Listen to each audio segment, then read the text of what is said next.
Hi everyone, my name is Megan, and today I'll be covering the story called The True Story of the Three Little Pigs by a Wolf, and as told is by the author of Jon Scieszka, illustrated by Lane Smith. And here's the cover of the story. I picked this book up by my local Barnes & Noble store, but you can definitely go pick this up at your local community library. I definitely recommend picking up your items at the library, but I had to pick mine up late at night, so bookstore was open. So I'm going to go ahead and get started with the first few pages of the book. Okay. Everybody knows the story of the Three Little Pigs, or at least they think they do. But I'll let you in on a little secret. Nobody knows the real story, because nobody has ever heard my side of the story.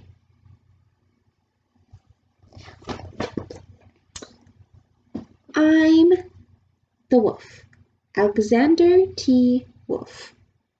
You can call me Al. I don't know how this whole big bad wolf thing got started, but it's all wrong. Maybe it's because of our diet? Hey, it's not my fault wolves are cute little animals like bunnies and sheep and pigs. That's just the way we are. If cheeseburgers were cute, folks would probably think you were the big and bad too.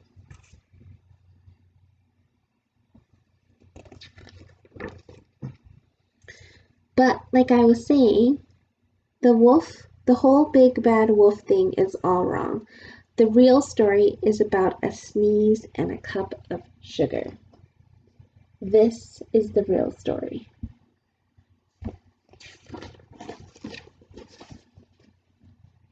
Way back in once upon a time, I was making a birthday cake for my dear old granny. I had a terrible sneezing cold, and I ran out of sugar.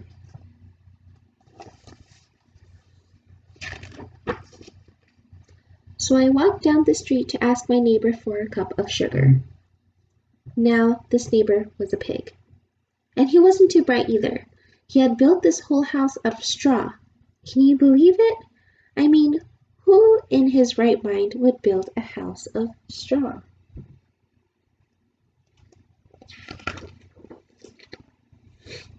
So, of course, the minute I knocked on the door, it fell right in.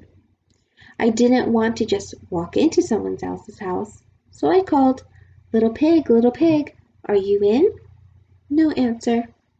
I was just about to go home without the cup of sugar for my dear old granny's birthday cake. That's when my nose started to itch. I felt a sneeze coming in. Well, I huffed and I snuffed.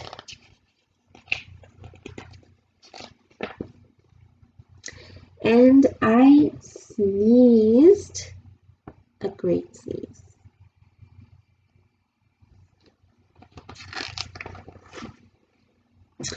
And you know what? That whole darn straw house fell down. And right in the middle of the pile of straw was the first little pig, dead as a doornail. He had been home this whole time. It seemed like a shame to leave a perfectly good ham dinner lying there in the straw, so I ate it up. Think of it as a big cheeseburger just lying there.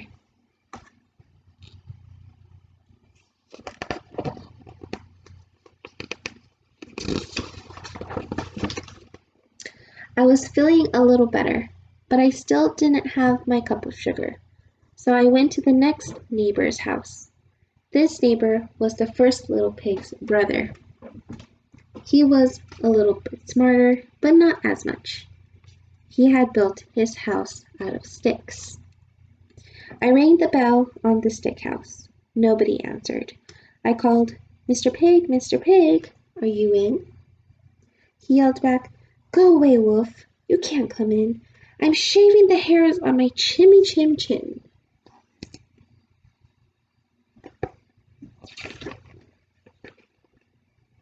I had just grabbed the doorknob when I felt another sneeze coming on. I huffed and I snuffed and I tried to cover my mouth, but I sneezed a great sneeze. Achoo!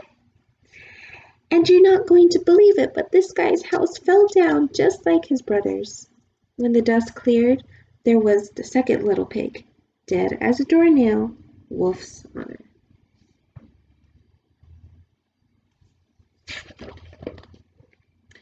Now you know, food will spoil if you just leave it out in the open. So I did the only thing there was to do. I had dinner again. Think of it as a second helping. I was getting awfully full, but my cold was feeling a little better, and I still didn't have that cup of sugar for my dear old granny's birthday cake. So I went to the next house. This guy was the first and second little big brothers. He must have been the brains of the family. He had built this house out of bricks. I knocked on the brick house. No answer. I called, Mr. Pig, Mr. Pig, are you in? And do you know that rude little porker answered, Get out of here, Wolf. Don't bother me again. Talk about impolite. He probably had a whole sack full of sugar, and he wouldn't even give me one little cup for my dear, sweet old granny's birthday cake. What a pig! I was just about to go home and maybe make a nice birthday card instead of a cake when I felt my cold coming on.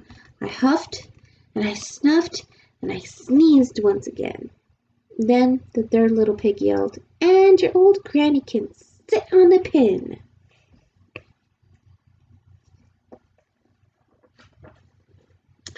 Now, I'm usually a pretty calm fellow, but when somebody talks about my granny like that, I go a little crazy. When the cops drove up, of course, I was trying to break down the pig's door, and the whole time I was huffing and puffing and sneezing and making a real scene.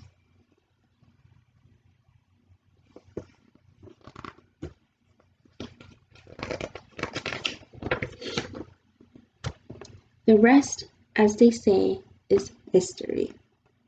The big bad wolf. The news reporters found out about the two pigs I had for dinner. They figured a sick guy going to borrow a cup of sugar didn't sound very exciting. So they jazzed up the story with all of that huff and puff and blow your house down, and they made me the big bad wolf. That's it. The real story. I was framed.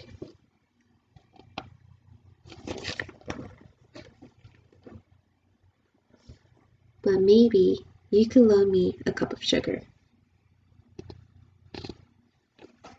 And that is the story of The True Story of the Three Little Pigs by A. Wolf, told by Jon Scieszka. I hope you guys enjoyed. Have a good one. Bye-bye.